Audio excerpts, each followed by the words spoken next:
बात अठन्नी की। रसीला इंजीनियर बाबू जगत सिंह के यहाँ नौकर था। 10 रुपये वेतन था। गांव में उसके बूढ़े पिता, पत्नी, एक लड़की और 2 लड़के थे। इन सब का भार उसी के कंधों पर था। वह सारी तनख्वाह घर भेज देता, पर घर वालों का गुजारा ना चल पाता। उसने इंजीनियर साहब से वेतन बढ़ाने की बार बार प्रार्थना की, पर वह हर बार यही कहते, अगर तुम्हें कोई ज़्यादा दे तो अवश्य चले जाओ, मैं तनख्वाह नहीं बढ़ाऊंगा।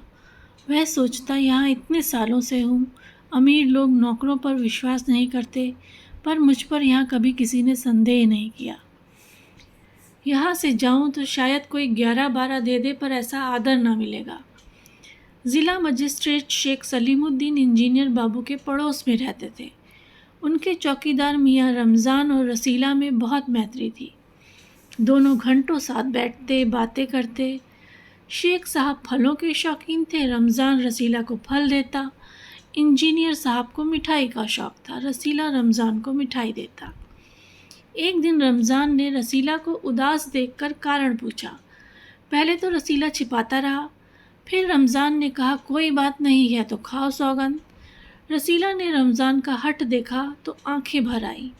बोला, घर से खत आया है, बच्चे बीमार हैं और रुपया नहीं है, तो मालिक से पेशगी मांग लो, कहते हैं 1 पैसा भी ना दूंगा। रमज़ान ने ठंडी सांस भरी। उसने रसीला को ठहरने का संकेत किया और आप कोठरी में चला गया। थोड़ी देर बाद उसने कुछ रुपए रसीला की हथेली पे रख दिए। रसीला के मुंह से एक शब्द भी ना निकला।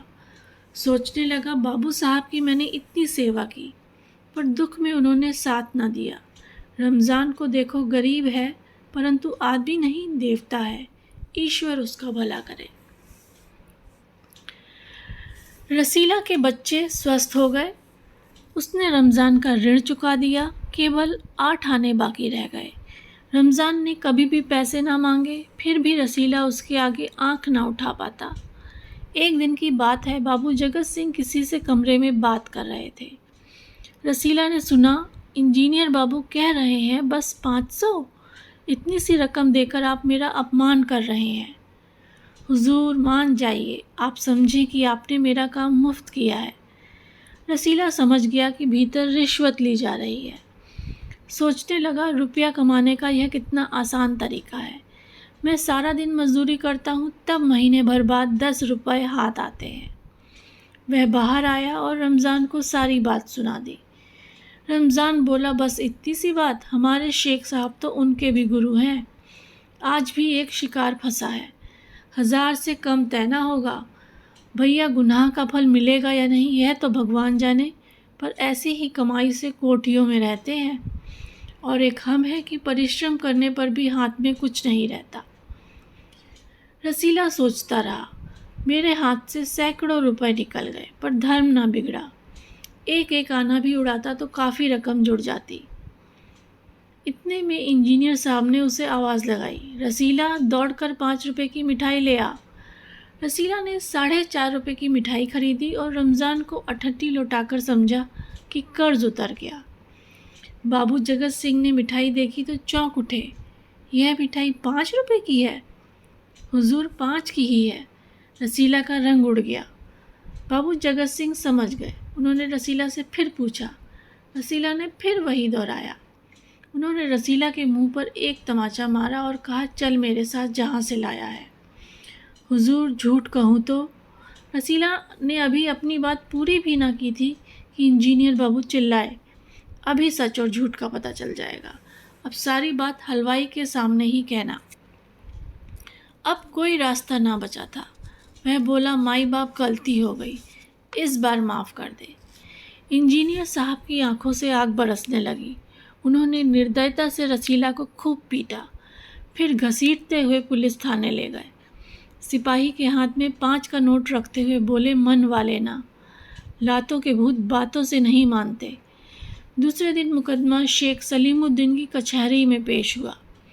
रसीला ने तुरंत अपना अपराध स्वीकार कर लिया। उसने कोई बहाना ना बनाया।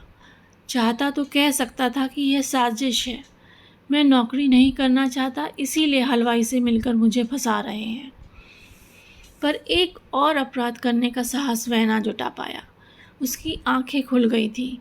हाथ जोड़कर बोला, हुजूर, मेरा पहला अपराध है, इस बार माफ़ कर दीजिए, फिर गलती ना होगी।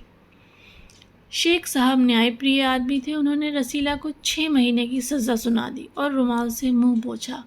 यह वही रुमाल था जिसमें एक दिन पहले किसी ने 1000 रुपये बांध कर दिए थे। फैसला सुनकर रमज़ान की आंखों में खून उतर आया। सोचने लगा, यह दुनिया न्याय नगरी नहीं, अंधेर नगरी है।